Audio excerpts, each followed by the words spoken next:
अपनी पिछली वीडियो में हमने डार्क मैटर सीरीज के पहले 3 एपिसोड्स की कहानी को जाना था और आज वाली वीडियो में हम एपिसोड 4, 5 और 6 की कहानी पे बातें करेंगे। अब दोस्तों इस वीडियो को समझने के लिए आपको मेरी पिछली वीडियो देखनी पड़ेगी, जिसका लिंक मैं डिस्क्रिप्शन और पिन्ड कमेंट दोनों में डाल दूंगा। नाउ वीडियो शुरू करने से पहले मेरी आप सभी से एक रिक्वेस्ट है कि अगर आपको ये वीडियो पसंद आती है तो वीडियो को लाइक और चैनल को सब्सक्राइब भी जरूर कीजिएगा। So now with that said, let's roll the intro.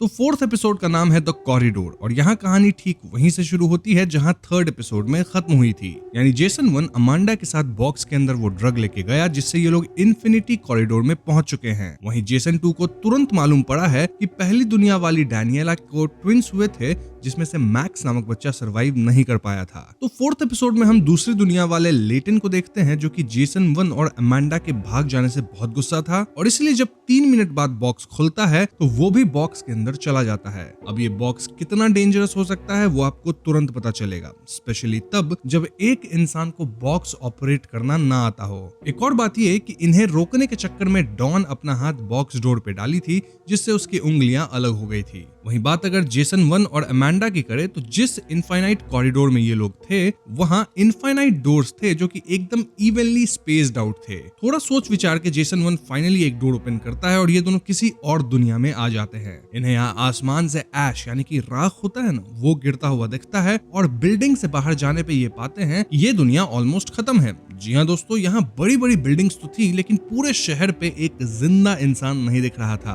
कुछ ही देर में जेसन 1 और अमांडा नोटिस करते हैं कि यहाँ की जो बिल्डिंग्स थी वो अपने आप कोलैप्स कर रही थी। ऐसे में दोनों वापस बॉक्स की तरफ भागते हैं क्योंकि इनके पास की बिल्डिंग्स भी गिरने लग गई थी और इससे पहले ये दोनों किसी बिल्डिंग के मलबे में कुचले जाते, दोनों समहाउ बॉक्स में एंटर करके बच जाते हैं। क्लियरली ये एक पोस्ट एपोकैलिप्टिक वर्ल्ड था जहाँ शायद न्यूक्लियर वॉर वगैरह हुआ होगा एंड दिस टेल्स अस कि कैसे इनफाइनाइट कॉरिडोर में रैंडमली डोर्स ओपन करना बहुत ज्यादा खतरनाक हो सकता है। बट द क्वेश्चन इज कि यहाँ अनगिनत डोर्स के बीच जेसन 1 अपनी दुनिया को कैसे ढूंढेगा। आप व्यूअर्स ये भी ध्यान रखिएगा कि इनके पास सिर्फ 50 शॉट्स हैं उस ड्रग के जो कि इन्हें इनफाइनाइट कॉरिडोर परसीव करने की क्षमता देता है और हर एक डोर के पीछे एक नई दुनिया है। 2 शॉट्स तो ये लोग यूज कर लिए तो अब सिर्फ 48 शॉट्स बचे हैं। अब एक बार शॉट लेने पे ड्रग 1 घंटे तक काम करता है, यानी 1 घंटे के अंदर आप जितनी डोर्स चाहे उतने डोर्स खोल सकते हैं। 1 घंटा खत्म होने के बाद आपको फिर से शॉट्स लेना होगा to perceive the infinity corridor. लेकिन जब आप बॉक्स से बाहर निकल जाते हैं इन ए पर्टिकुलर वर्ल्ड तो वहां आप जब तक चाहे तब तक रह सकते हैं।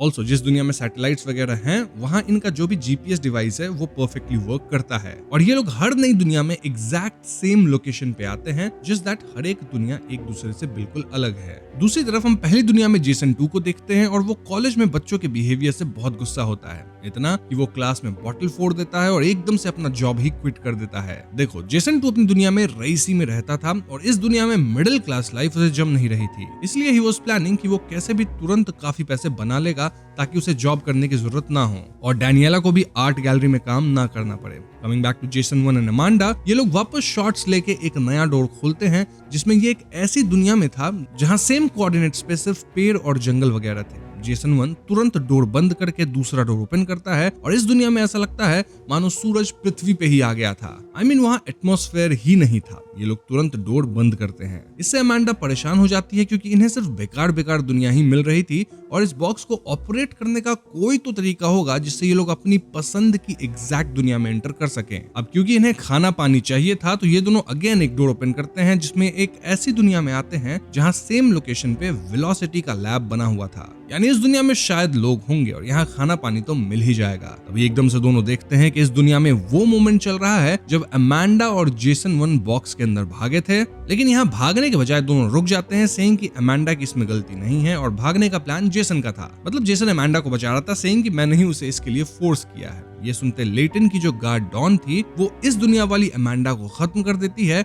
और जेसन को गिरफ्त में लेती है। तब इस दुनिया का लेटिन बॉक्स के पास जेसन 1 और अमांडा को देखता है और ऐसे में जेसन 1 और और अमांडा वापस बॉक्स में जाके बॉक्स बंद कर देते हैं। देखा जाए तो टेक्निकली अमांडा यहाँ अपने ही एक दूसरे वर्जन को खत्म होते देखी थी और इससे वो काफी शॉक में आ गई थी, लेकिन वो तुरंत खुद को स्टेबलाइज करती है क्योंकि ड्रग के इफेक्ट खत्म होने से पहले ये लोग मल्टीपल डोर्स ओपन करके देखना चाहते थे। एक डोर खोलने पे इन्हें सुनामी दिखती है, देन एक डोर के पीछे वेयरवुल्फ जैसा अजीब जानवर दिखता है और इस सबसे फ्रस्ट्रेट होकर अमांडा एक डोर खोलती है जिसमें दुनिया के अंदर आइस एज आ गया था और वो इस दुनिया में एंटर कर जाती है। जेसन वन भी उसे रोकते हुए उसके पीछे पीछे जाता है और दोस्तों यहाँ ऐसा स्नो स्टॉर्म था कि कुछ ही सेकंड्स में ये लोग खो गए थे।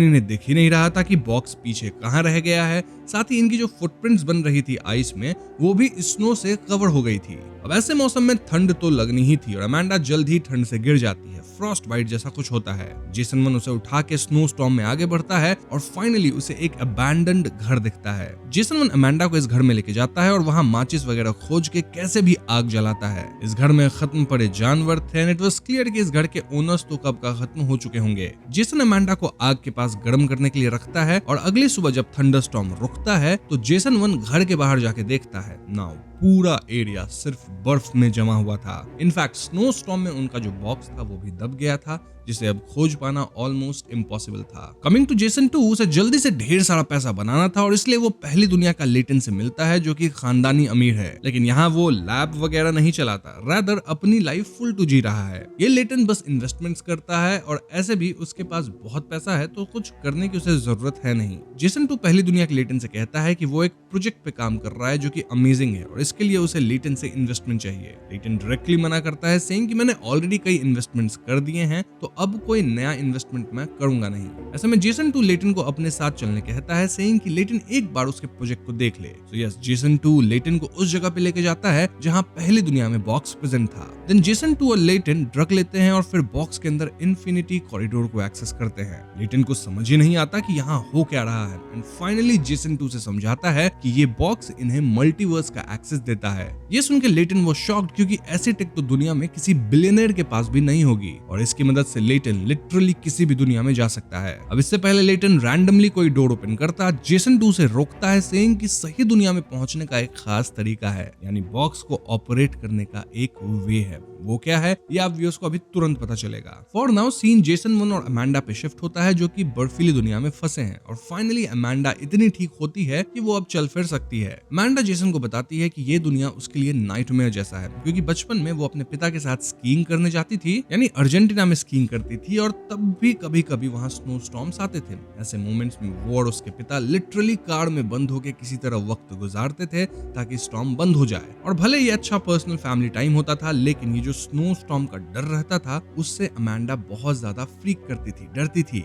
ये सुन के जेसन वन का दिमाग खनकता है। वो कहता है कि जब अमांडा इस दुनिया का दरवाजा खोली थी तो वो डरी हुई थी एंड वो उसी बचपन वाले स्नो स्टॉर्म्स के बारे में सोची होगी। इस कारण जो दरवाजा खुला वो ऐसी दुनिया का खुला जिसमें स्नो स्टॉर्म्स आते हैं। इसका मतलब समझे दोस्तों, बेसिकली जो आप अपने दिमाग में सोचते हैं एंड देन उस थॉट के साथ जब दरवाजा खोलते हैं तो वैसे ही दुनिया दरवाजे के उस पार मैनिफेस्ट होती है। यानी आप अपनी थॉट से इस बॉक्स को कंट्रोल कर सकते हैं and you can open a world जो कि आपके सोच के हिसाब से होगी। Now since there are infinite universes, हमेशा ऐसे वर्ल्ड्स होंगे ही जैसा आपका थॉट चलता है। दूसरी तरफ जेसन 2 लेटन के साथ बॉक्स में था और वो भी लेटन को यही सिखाता है। वो लेटन को मेडिटेट करने कहता है ताकि लेटन अपने माइंड को काम डाउन करे, देन ऐसा वर्ल्ड इमेजिन करे जिसे वो देखना चाहता है। इसके बाद ही लेटन डोर ओपन करे जिससे वो अपनी इमेजिन्ड वर्ल्ड में पहुंच जाएगा। खैर, अगर हम वापस जेसन वन और अमांडा पे आए तो इन्हें अब बॉक्स ऑपरेट करना आ गया था। जस्ट दैट इन्हें अब स्नो स्टॉर्म के बीच बॉक्स को ढूंढना था। अमांडा याद करती है कि ये बॉक्स इतना पावरफुल है कि ये अपने आसपास के मैग्नेटिक फील्ड को डिस्टर्ब करता है, यानी जिस डायरेक्शन में कंपास की नीडल काम नहीं करेगी उसी डायरेक्शन में ये बॉक्स होगा।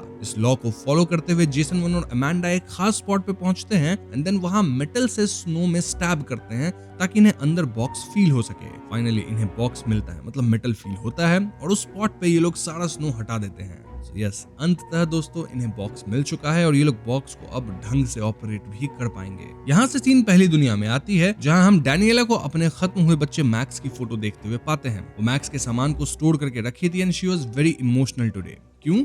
क्योंकि आज मैक्स और चार्ली का बर्थडे था और ये दिन इनके लिए काफी इमोशनल था। ये लोग मैक्स की अस्थियां को घर के प्लांट की जड़ों में डाले थे और इस दिन पे हमेशा पूरी फैमिली बैठ के प्लांट के पास अपने इमोशंस व्यक्त करती थी। इसे ये लोग ट्री टाइम बोलते थे। और ऑब्वियसली ये बात जेसन 2 को पता नहीं थी और इसीलिए वो इस टाइम पे घर पे ही नहीं था। ये बात डैनियला और चार्ली दोनों को अजीब लगती है क्योंकि इससे पहले जेसन कभी भी ट्री टाइम मिस नहीं किया था। हम ये भी जान पाते हैं कि मैक्स कैसे खत्म हुआ था और ये बात जेसन वन बॉक्स के अंदर अमांडा को बता रहा होता है। तो जब डैनियला के ट्विंस पेट में डिटेक्ट हुए थे तो उनमें एक बच्चे की हार्ट बीट नॉर्मल थी और एक की हार्ट बीट एबनॉर्मल थी। फिर मैक्स और चार्ली का जन्म हुआ जहां चार्ली वाज ओके लेकिन मैक्स के अंदर एबनॉर्मैलिटीज थी। मैक्स को ये लोग पाले, इनफैक्ट उसे बचाने के लिए 3 सर्जरीज हुई लेकिन थर्ड सर्जरी को मैक्स सर्वाइव नहीं कर पाया जिससे वो खत्म हो गया। दूसरी तरफ जेसन 2 पहली दुनिया वाले लेटन को मल्टीवर्स की सैर करा के लाता है और जेसन 2 ये भी बताता है कि वो दूसरी दुनिया से है। उस दुनिया में लेटन वेलोसिटी लैब्स का सीईओ है और वहीं पे जेसन 2 ये बॉक्स बनाने में कामयाब हुआ था। अब क्योंकि लेटन मल्टीवर्स के एंडलेस पॉसिबिलिटीज को एक्सप्लोर कर लिया था तो वो इसके लिए कितने भी पैसे देने को तैयार था। यानी कि दोस्तों अब यहाँ जेसन 2 पैसे बनाएगा। खैर इस सब के बाद जेसन 2 घर पे आता है और वो अपने बेटे चार्ली के बर्थडे पे उसके लिए एक एसयूवी कार खरीद के ले आया था। ये सुन के चार्ली वाज हैप्पी लेकिन डैनियला खुश नहीं थी। क्यों? क्योंकि पहले तो जेसन ट्री टाइम मिस किया, देन वो बिना डैनियला से डिस्कस किए इतनी महंगी कार खरीद लाया है जो कि ये लोग क्लियरली अफोर्ड नहीं कर सकते थे। इसके ऊपर से जेसन 2 कहता है कि वो अपना जॉब भी छोड़ चुका है which was like a shock for Daniela. Jason 2 कहने लगता है कि उसे एक ओल्ड प्रोजेक्ट के लिए इन्वेस्टमेंट मिलने वाला है जिसके बाद ये लोग इतने अमीर हो जाएंगे कि इन्हें जॉब्स करने की जरूरत नहीं पड़ेगी। इनफैक्ट डैनियला भी अपनी जॉब छोड़ के वापस पेंटिंग शुरू कर सकती है लेकिन दोस्तों डैनियला जेसन के इस सडन चेंज इन बिहेवियर से खुश नहीं थी। इसी सब के बीच हम दूसरी दुनिया वाले लेटन को देखते हैं जो कि इन्फिनिटी कॉरिडोर में कई वर्ल्ड्स एक्सप्लोर कर रहा है और वो बुरी तरह इंजर्ड है। जाहिर सी बात है कि इस लेटन को बॉक्स ऑपरेट करना नहीं आता है जिस कारण से वो खतरनाक दुनिया में पहुंच जा रहा है और जल्द ही वो शायद बचेगा भी नहीं। यहीं पे 4th एपिसोड खत्म हो जाती है। अब 5th एपिसोड का नाम है वर्ल्डलेस और इस एपिसोड के शुरुआत में जेसन 1 और अमांडा अपने दिमाग को शांत करके एक दरवाजा खोलते हैं लेकिन ये दुनिया तो समुद्र में डूब चुकी थी। जी हाँ दोस्तों, दोनों लिटरली डूबने लगते हैं लेकिन किसी तरह दोनों बॉक्स को बंद करके वापस इन्फिनिटी कॉरिडोर में पहुंचते हैं। अब ऐसा इसलिए हुआ क्योंकि माइंड को शांत करने एंड कंट्रोल करने के चक्कर में ये लोग अपने ऊपर इतना प्रेशर ले लिए थे ना कि यही प्रेशर वर्ल्ड में रिफ्लेक्ट हुआ। यानी पानी इतना था कि उसका दबाव बहुत था। यानी कि दोस्तों सिर्फ सोचने से काम नहीं बनेगा, रादर आपकी सबकॉन्शियस क्या सोचती है वो तक मैटर करता है और इसलिए आपको सोचने के साथ साथ एग्जैक्ट फीलिंग रखनी होगी about the world you want to go in. इस पॉइंट पे जेसन 1 और अमांडा इन्फिनिटी कॉरिडोर में बैठ के ही अपनी पर्सनल लाइफ की बातें शेयर करते हैं एज इन्हें खुद के इमोशंस को काम डाउन करना था। खैर इसके बाद दोनों सो जाते हैं और जब इनकी नींद खुलती है तो ड्रग का इफेक्ट खत्म हो चुका था। यानी दोनों बॉक्स में खुद को पाते हैं। दोनों फिर से नया शॉट्स लेते हैं और इस बार जब ये दरवाजा खोलते हैं तो दोनों एक ऐसी दुनिया में जाते हैं जहां सेम कोऑर्डिनेट पे वेलोसिटी लैब्स था। यहाँ इन्हें खाना पीना मिलने की संभावना थी लेकिन तभी लैब में एक लेडी आती है जो कि इन्हें देख लेती है। अब ये लेडी कोई और नहीं बल्कि दूसरी दुनिया वाली ब्लेयर थी जो कि यहीं फंसी हुई थी। जी हाँ दोस्तों, अगर आपको याद हो तो दूसरी दुनिया में 3 लोग बॉक्स में गायब हुए थे जिनमें सबसे पहले ब्लेयर थी और ब्लेयर फिलहाल इस दुनिया में स्टक है। डोर खोलने पे ये दुनिया इसलिए ओपन हुई क्योंकि सोने से पहले अमांडा ब्लेयर के बारे में ही सोच रही थी। नाउ ब्लेयर बताती है कि वो कई रैंडम वर्ल्ड्स ओपन की जिससे उसकी मेंटल हेल्थ इतनी खराब हो चुकी है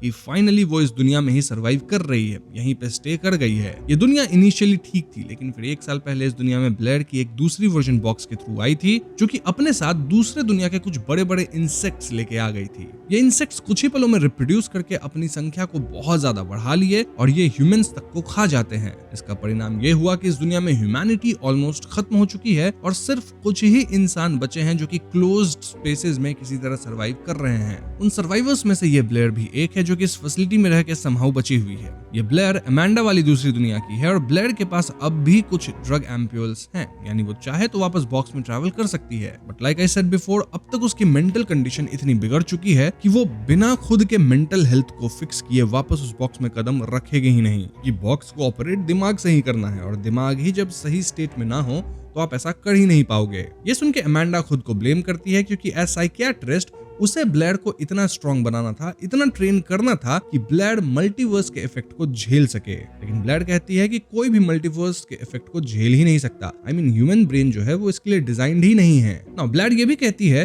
कि जेसन 1 तो अपनी दुनिया खोज रहा है, ठीक बात है, लेकिन अमांडा उसके साथ क्या कर रही है? अमांडा अब अपनी दुनिया यानी दूसरी दुनिया में वापस नहीं जा सकती एज वेलोसिटी वाले उसे नहीं छोड़ेंगे। देन वो जेसन 1 की दुनिया में भी नहीं जा सकती एज वहां जेसन के पास अपना परिवार है जिसमें उसके साथ रहेगा नहीं। वैसे में अमांडा कहाँ जाएगी? वो एक तरह से वर्ल्डलेस हो चुकी है और ये बात सुन के दोस्तों अमांडा काफी इमोशनल हो जाती है। दूसरी तरफ पहली दुनिया में जेसन 2 और लेटन वापस बॉक्स के पास जाते हैं और लेटन अब मल्टीवर्स को एक्सप्लोर करने के लिए तैयार था। लेटन जेसन 2 से पूछता है कि अगर जेसन के पास मल्टीवर्स एक्सेस है तो क्यों ना वो किसी दूसरी दुनिया में जाके ढेर सारे पैसे ले आता है। इस पे जेसन 2 कहता है कि हर दुनिया में नोट्स के सीरियल नंबर पैटर्न्स अलग हैं और ज्यादा पैसे लाने पे आप पकड़े जाओगे। वहीं लेटन के पास इतना पैसा है कि वो अपनी लाइफ से बोर हो गया था, लेकिन मल्टीवर्स एक्सप्लोर करना is very exciting for him. बस फिर क्या था, जेसन 2 और लेटन शॉट्स लेते हैं और दोनों मल्टीवर्स एक्सप्लोर करना शुरू करते हैं। ये काइंड ऑफ ट्रेनिंग था जहां जेसन 2 लेटन को चीजें सिखा रहा था। जेसन 2 बताता है कि ये इन्फिनिटी कॉरिडोर पूरे मल्टीवर्स को रिप्रेजेंट नहीं करती है, रादर सिर्फ ऐसी दुनिया को रिप्रेजेंट करती है जिसमें ट्रैवल करने वाला इंसान आइदर एग्जिस्ट करता है या फिर एग्जिस्ट करता था। I mean, सोच के देखो, ऐसी दुनिया भी हो सकती है जो कि हम इमेजिन ही नहीं कर पाएंगे। देन ऐसी दुनिया भी हो सकती है जिसमें इंसान ही ना हो, राइट? तो हम उन वर्ल्ड्स को एक्सेस नहीं कर सकते, रादर सिर्फ ऐसे वर्ल्ड्स में जा सकते हैं जिसमें हम खुद पहले या तो एग्जिस्ट किए हों या फिर करंटली एग्जिस्ट कर रहे हों। जेसन 2 कहता है कि उसके पास 12 शॉट्स है, जहां 2 शॉट्स यूज होंगे फॉर फर्दर ट्रेनिंग, जिसके बाद वो कुछ शॉट्स लेटन को दे देगा ताकि वो खुद से एक्सप्लोरेशन करे। लेटन कहता है कि वो हर एक शॉट के लिए $1 मिलियन देने के लिए तैयार है। Coming back to Jason 1 and Amanda, ये लोग खा पी के वापस ट्रैवल करने के लिए तैयार थे और ब्लेयर इन्हें अपनी नोट्स देती है। नोट्स में वो अपनी मल्टीवर्स और डिफरेंट वर्ल्ड के एक्सपीरियंसेस को लिखी थी। जेसन 1 और अमांडा बॉक्स के अंदर जाते हैं, शॉट्स लेते हैं और एक बहुत ही खूबसूरत सनसेट व्यू वाली दुनिया ओपन करते हैं। जेसन 1 कहता है कि एक बार हम अपने थॉट्स और सबकॉन्शियस को अलाइन कर लें तो हम ऐसे ही सुंदर दुनिया में जा सकते हैं। इनफैक्ट शायद जेसन 1 अपनी ओरिजिनल वर्ल्ड को भी ढूंढ लेगा, which is like finding a drop of water in an ocean. Now Jason 1 plans कि वो एक पेपर पे वो बात एग्जैक्टली लिख देगा जो कि उसे इमेजिन करना है टू फाइंड हिज वर्ल्ड, क्योंकि जब आप कुछ पढ़ रहे हो लिख के तो वही बात आप सोचोगे, ना कि कुछ और। एंड देन जब पेपर को देखते हुए डोर खोला जाए तो जेसन 1 को शायद अपना वर्ल्ड मिल जाए। जेसन 1 ऐसा ही करता है और इस बार जब डोर खुलता है तो पहले ऐसा लगता है मानो जेसन 1 वाकई अपनी दुनिया में पहुंच गया है। I mean, सब कुछ एग्जैक्टली सेम था। ये वही जगह थी जहां जेसन 1 को जेसन 2 ड्रग किया था। लेकिन दोस्तों जैसे ही जेसन 1 बाहर जाता है तो समझ जाता है कि ये उसकी दुनिया नहीं है, क्योंकि इस वर्ल्ड में एक ऐसा पैंडेमिक आया था कि रोड पे एक इंसान नहीं था। जेसन 1 अमांडा के साथ एक गाड़ी लेके अपने घर पे जाता है, देन घर का डोर नॉक करता है और यहाँ डैनियला ही डोर ओपन करती है। लेकिन दोस्तों इस डैनियला की आंख अजीब तरह से डार्क थी। स्टेटेड कि वो पैंडेमिक वाली बीमारी से अफेक्टेड है। इनफैक्ट ऊपर के कमरे में चार्ली खत्म हुआ पड़ा था ड्यू टू इलनेस। कोई इन्हें केयर करने भी नहीं आ रहा था, इनफैक्ट कोई लाश तक उठाने नहीं आ रहा था। तभी यहाँ एक एम्बुलेंस आती है जिसमें से कुछ डॉक्टर्स और आर्मी की टीम आती है और ये लोग तुरंत जेसन 1 और अमांडा को चेक करते हैं कि इन तक बीमारी फैल तो नहीं गई है ना। फॉर्चुनेटली जेसन 1 और अमांडा सेफ थे और ये डॉक्टर इन्हें टेस्टिंग किट्स देते हैं। इनसे हमें पता लगता है कि यहाँ जो पैंडेमिक आया है वो हवा के थ्रू नहीं फैलता, रादर बॉडी फ्लूइड से फैलता है, जैसे कि पसीना, टीयर्स, यूरिन, ये सब। ये लोग बताते हैं कि डैनियला अब बीमारी के फाइनल स्टेज पे है जहां वो शायद एक दिन भी नहीं बचेगी। ये सुनकर जेसन 1 को बहुत बुरा लगता है और हालांकि जेसन 1 जानता है कि ये उसकी डैनियला नहीं है, स्टिल वो कुछ मॉर्फिन इंजेक्शंस इस डैनियला को दे देता है ताकि खत्म होते वक्त डैनियला एटलीस्ट पेन में ना रहे। जेसन 1 इस डैनियला को इमोशनल गुड बाय कहता है एंड देन वापस अमांडा के साथ बॉक्स में जाता है। So if you see, multiverse travel करना ऑलरेडी जेसन 1 को भी इमोशनली इफेक्ट करने लग गया था। खैर इसके बाद जेसन 1 अपनी लिखी गई बात को और रिफाइन करना शुरू करता है ताकि वो अपनी एग्जैक्ट वर्ल्ड में पहुंचे, ना कि सिमिलर वर्ल्ड्स में। जेसन 1 इस अजीब बीमारी वाली दुनिया में इसलिए पहुंचा था क्योंकि उसके अंदर अपने परिवार को खोने का डर था फ्रॉम इलनेस, और तभी एक पैंडेमिक वाला वर्ल्ड मैनिफेस्ट हुआ। एनीवेज, जेसन 1 वापस अपने इमोशंस को स्टेबल करके एक नई दुनिया ओपन करता है और ये वर्ल्ड भी उसके ओरिजिनल वर्ल्ड जैसी ही थी, लेकिन ये दुनिया भी सिमिलर थी, सेम नहीं थी। यहाँ जेसन 1 को अब भी लग रहा था कि शायद ये वाली दुनिया उसकी ही है और इसीलिए वो एक चाकू लेके अपने घर में घुसता है ताकि वो जेसन 2 को निपटा सके। लेकिन जैसा मैंने बताया दोस्तों, ये उसकी दुनिया नहीं थी और इस दुनिया में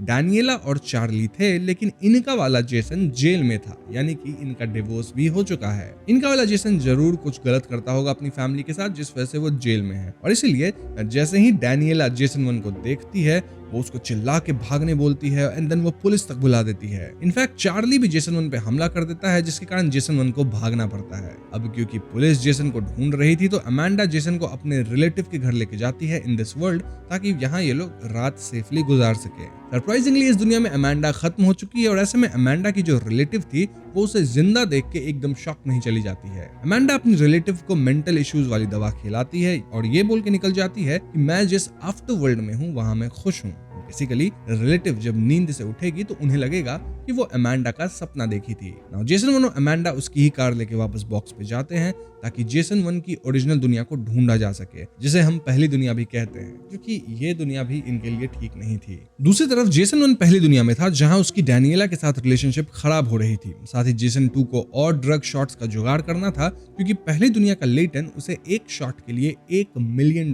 दे रहा था। ऐसे में जेसन 2 वापस अपनी दूसरी दुनिया में जाता है और वहां लैब से ढेर सारे ड्रग एम्प्यूल्स उठा लेता है। ना उसे बॉक्स से निकलते एक एम्प्लॉय देख लेती है और वो जेसन 2 को बता देती है कि जिस जेसन 1 को वो इस दुनिया में छोड़ के गया था, वो जेसन 1 भी मल्टीवर्स ट्रैवल कर रहा है टू फाइंड हिज वर्ल्ड। ये सुन के जेसन 2 थोड़ा चिंतित हो जाता है, क्योंकि जेसन 1 कभी भी उसकी दुनिया में आ सकता है और उनकी टक्कर हो सकती है। तो ऐसे में जेसन 2 सबसे पहले तो पहली दुनिया में वापस आता है। देन वो 50 ड्रग एम्प्यूल्स लेटन को देता है फॉर $50 मिलियन। देन वो लेटन से कहता है कि लेटन मल्टीवर्स में परफेक्ट वर्ल्ड ढूंढ के उसमें बस जाए। क्यों?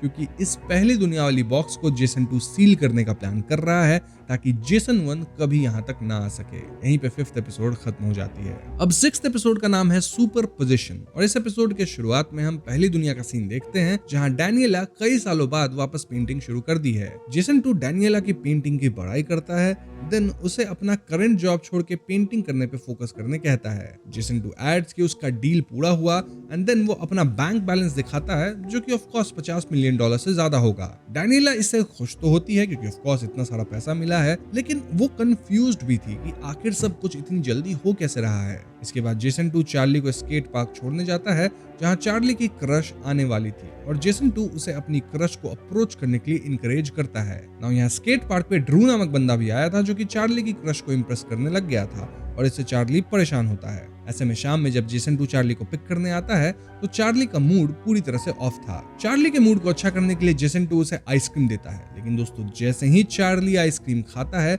वो एकदम से चोक करने लगता है। दरअसल दोस्तों चार्ली को नट से एलर्जी थी जो कि जेसन 2 को पता ही नहीं होगा और इस आइसक्रीम में नट्स था। जेसन 2 को ये तक नहीं पता था कि इस एलर्जी से बचने के लिए जिस एपिपेन का इस्तेमाल होता है वो एग्जैक्टली चार्ली के बैग में कहाँ था। इनफैक्ट जेसन 2 को तो एपिपेन यूज करना भी नहीं आता था। जेसन 2 चार्ली को इस हालत में देख पैनिक करने लगता है, लेकिन समहाउ वो एपिपेन ढूंढता है और चार्ली खुद से खुद को एपिपेन शॉट देके बचाता है। ऑल्दो इस सबसे चार्ली की हालत इतनी बिगड़ गई थी कि उसे अस्पताल में इमरजेंसी वार्ड में भर्ती होना पड़ता है। ना हॉस्पिटल में डैनियला भी आती है और वो जेसन 2 पे काफी भड़कती है क्योंकि जेसन इतनी इंपॉर्टेंट बातें कैसे भूल सकता है। यहाँ डैनियला जेसन 2 के हाथ में शॉट्स लगने के ढेर सारे निशान देखती है, मतलब नीडल मार्क्स होते हैं ना वही, और इससे डैनियला को शक होने लगता है कि कहीं जेसन नशा वगैरह तो नहीं करने लग गया है। इस पॉइंट पे डैनियला जेसन 2 की अजीब हैबिट्स नोटिस करने लगती है।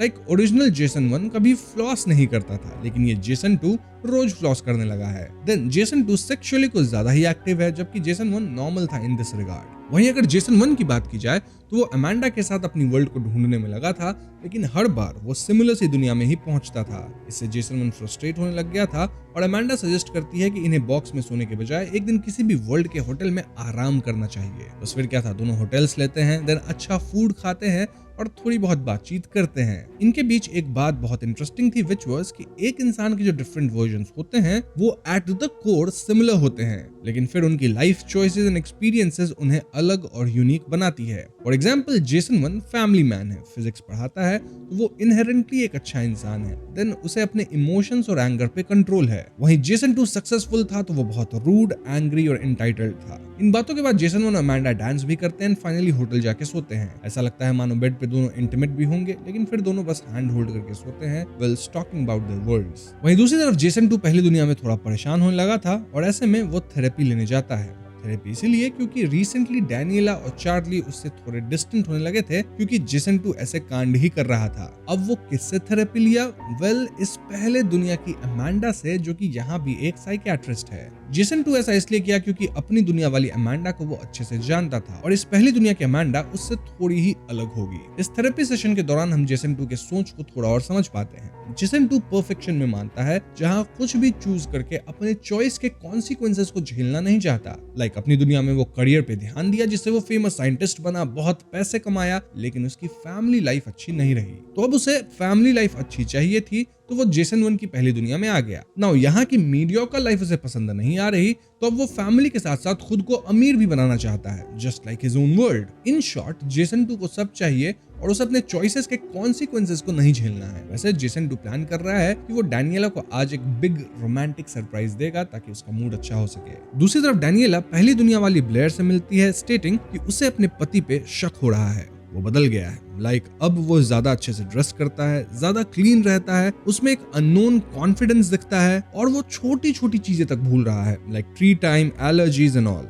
इनफैक्ट कई बार वो रात को लेट घर आता है, सेइंग उसका एक प्रोजेक्ट मीटिंग था। देन उसके आर्म्स पे सिरिंजेस चुभ होने के निशान है, मतलब नीडल मार्क्स। ब्लेयर सजेस्ट करती है कि डैनियला को जेसन का एक रात पीछा करके देखना चाहिए कि वो कहाँ जाता है, लेकिन डैनियला प्लान करती है कि वो आज रात ही पहले जेसन से डायरेक्टली इस बारे में बात करेगी। तो रात होती है और डैनियला जेसन से बात करने जाती है, लेकिन दोस्तों जेसन 2 तो एकदम टिप टॉप तैयार हो गया था और वो डैनियला को भी ड्रेस पहन के रेडी होने कहता है। जेसन 2 यहाँ कुछ रोमांटिक सरप्राइज देने वाला था और वो डैनियला को ब्लाइंड फोल्ड करके एक आर्ट चैरिटी ऑक्शन पे लेके आता है। इन्हीं ऑक्शंस में आर्ट वगैरह होस्ट करने का काम डैनियला करती थी, तो वो यहाँ के मोस्ट ऑफ द पीपल को जानती थी। एकदम से जेसन दिखाता है कि वो डैनियला की नई बनाई हुई जो रीसेंट पेंटिंग थी ना, उसे ऑक्शन में लगवा दिया है। अब जेसन 2 को लगा था कि इस जेस्चर से डैनियला बहुत खुश होगी, लेकिन रिएक्शन एकदम उल्टा आता है, जहां डैनियला एकदम आग बबूला हो जाती है। वो पहले तो यहाँ से जेसन के साथ निकलती है, देन कार पे दोनों झगड़ा शुरू करते हैं। डैनियला कहती है कि ये एक बेकार पेंटिंग थी जो कि वो सालों बाद बनाई थी, और जेसन इसे सबके सामने लाके डैनियला को कहीं ना कहीं एम्बैरस कर दिया है। वहीं जेसन 2 का कहना था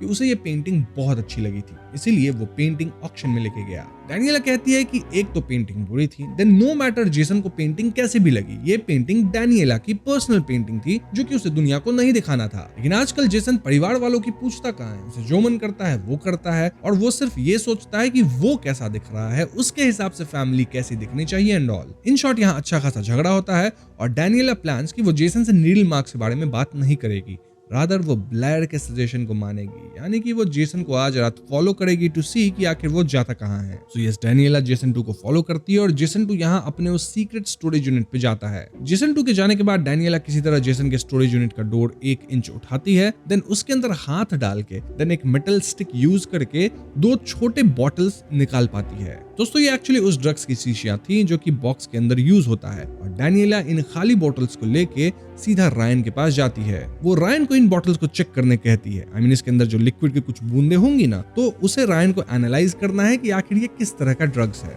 दूसरी तरफ जेसन 1 और अमांडा कुछ और सिमिलर वर्ल्ड्स देखते हैं, जहां जेसन 1 हर वर्ल्ड की डैनियला से बात कर रहा था, वहीं अमांडा अपनी ही लाइफ को ऑब्जर्व कर रही थी। अमांडा सजेस्ट करती है कि अपनी दुनिया को खोजने के लिए जेसन 1 को और डीप बातें लिखनी होंगी और डीपर सोचना होगा। लेकिन दोस्तों जेसन 1 अब फ्रस्ट्रेट होने लग गया था। एक बार को तो जेसन 1 ये तक सोचने लग गया था कि जेसन 2 की तरह ही वो भी किसी एक अच्छी दुनिया वाले जेसन को अगवा कर लेगा और उसकी जगह खुद ले लेगा। वो लिटरली हर दुनिया की डैनियला को स्टॉक करने लग गया था, स्पेशली अगर किसी दुनिया में डैनियला और जेसन साथ हैं। अमांडा भी जेसन 1 से नाराज थी क्योंकि वो अमांडा को होटल में छोड़ खुद डैनियला को स्टॉक करने चला जाता था। लेकिन दोस्तों इनहेरेंटली जेसन 1 एक अच्छा इंसान था और इसलिए वो फाइनली अपने अंदर के इन बुरे थॉट्स को कंटेन करता है। वो अपनी गलतियां रियलाइज करता है, अमांडा को सॉरी कहता है, एंड ये दोनों एक फ्रेश पर्सपेक्टिव से वापस ट्राई करना चाहते थे, एज इनके पास अब लिमिटेड ड्रग्स की शीशियां ही बची थी। इसके लिए अमांडा के पास एक अच्छा आइडिया था। वहीं दूसरी तरफ जेसन 2 पहली दुनिया में था और वो रेगुलरली वहां की अमांडा के साथ अपनी थेरेपी सेशन करता था। जेसन 2 इस दुनिया में अपनी रिलेशनशिप खराब करने लग गया था और वो ये तक सोचने लगा था कि उसे शायद इस दुनिया को छोड़ के दूसरी जगह जाना चाहिए। वो ये सब बात इनडायरेक्टली अमांडा से कह रहा था ड्यूरिंग थेरेपी सेशन, और अमांडा ऑफ कोर्स इन बातों को रियलिटी नहीं समझ रही थी, रादर इसे मेटाफोरिकल लेवल पे देख रही थी। अमांडा कहती भी है कि जेसन 2 कमिटमेंट से डरता है, मतलब कांड कर देता है, लेकिन उसके जो बुरे कॉन्सिक्वेंसेस होते हैं उसे झेलने के बजाय भागना चाहता है। उसे बस हर चीज की अच्छी चीज चाहिए। खैर तो इस सेशन के बाद जेसन 2 अपने घर लौटता है और घर के बाहर उसे रायन दिखता है। रायन जेसन 2 को बगल वाले बार में लेके जाता है, जहां वो जेसन 2 पे उसका फॉर्मूला चुराने का इल्जाम डालता है। जी हाँ दोस्तों, डैनियला जो सैंपल रायन को टेस्ट करने दी थी वो काइंड ऑफ वही फॉर्मूला था जिसपे इस पहली दुनिया में रायन काम कर रहा है। ओनली डिफरेंस इज कि इस पहली दुनिया में रायन अब तक इस फॉर्मूला को परफेक्ट नहीं कर पाया है। अब अगर आपको याद हो तो अपनी दूसरी दुनिया में जेसन 2 इस ड्रग को रायन से ही बनवाया था। जेसन 2 रायन को समझाता है कि वो उसका फॉर्मूला नहीं चुराया है। इनफैक्ट जेसन 2 का ड्रग वर्क करता है, जबकि रायन का ड्रग अभी तक वर्क नहीं कर रहा। रायन बताता है कि वो ये ड्रग इसलिए बना रहा है ताकि ये ड्रग जनरल एनेस्थीसिया वगैरह को रिप्लेस कर सके, और रायन जेसन 2 से पूछता है कि वो ये फॉर्मूला किस यूज केस के लिए बनाया है। जेसन 2 रायन से कहता है कि चलो मैं तुम्हें दिखाता हूँ कि मैं इसका इस्तेमाल कैसे करता हूँ। ध्यान रहे दोस्तों कि रायन को नहीं पता कि ये दूसरा जेसन है। खैर तो जेसन 2 रायन को अपनी कार में लेके उस लोकेशन पे जाता है जहां इस दुनिया में बॉक्स लोकेटेड है। वो खुद पे और रायन पे ड्रग का इस्तेमाल करता है। देन दोनों बॉक्स में जाते हैं जहां रायन को इन्फिनिटी कॉरिडोर दिख जाता है।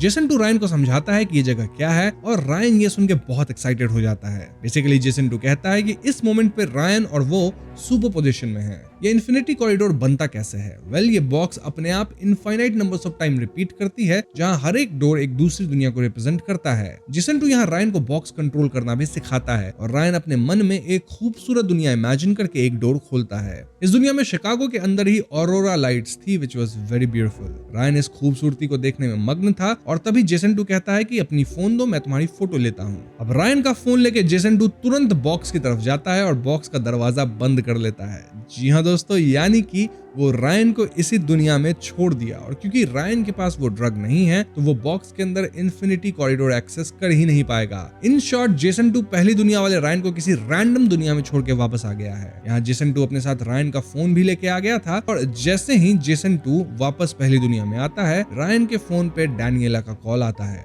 इस कॉल को देख के जेसन 2 समझ जाता है कि जरूर डैनियला के हाथ ही वो ड्रग की शीशी लग गई होगी और वही इसे टेस्ट करने रायन को दी होगी। इसके बाद जेसन 2 कुछ लोगों से मिलता है और ये लोग कॉन्ट्रैक्टर वर्कर्स थे जो कि जेसन 2 के कहने पे उसके बॉक्स के आसपास कंक्रीट की वॉल्स बना देते हैं। यानी कि दोस्तों, अगर कोई इस वर्ल्ड में बॉक्स से आ भी गया तो वो बॉक्स से निकल ही नहीं पाएगा, एज उसे सिर्फ दीवार दिखेगा डोर खोलने पे। और यहीं पे 6th एपिसोड खत्म हो जाती है। दोस्तों, ये थी डार्क मैटर के एपिसोड 4, 5 और 6 की कहानी और इस वीडियो को मैं यहीं खत्म करना चाहूंगा। ऐसा इसलिए क्योंकि जितनी भी थियरीज हैं या फिर जो कुछ भी बुक वाली डिफरेंसेस हैं उस पे अपन अगली वीडियो में बात करेंगे। अगली वीडियो एकदम क्रेजी रहने वाली है क्योंकि वहां कितने जेसन्स आने वाले हैं इसका आप अंदाजा भी नहीं लगा सकते। और ना मुझे उम्मीद है कि आपको ये वीडियो पसंद आई होगी। पसंद आई है तो वीडियो को लाइक और शेयर करें। साथ ही चैनल पे नए हैं तो हमें सब्सक्राइब भी कीजिएगा क्योंकि हम अपने चैनल पे ऐसी वीडियोस लाते रहते हैं। पीस।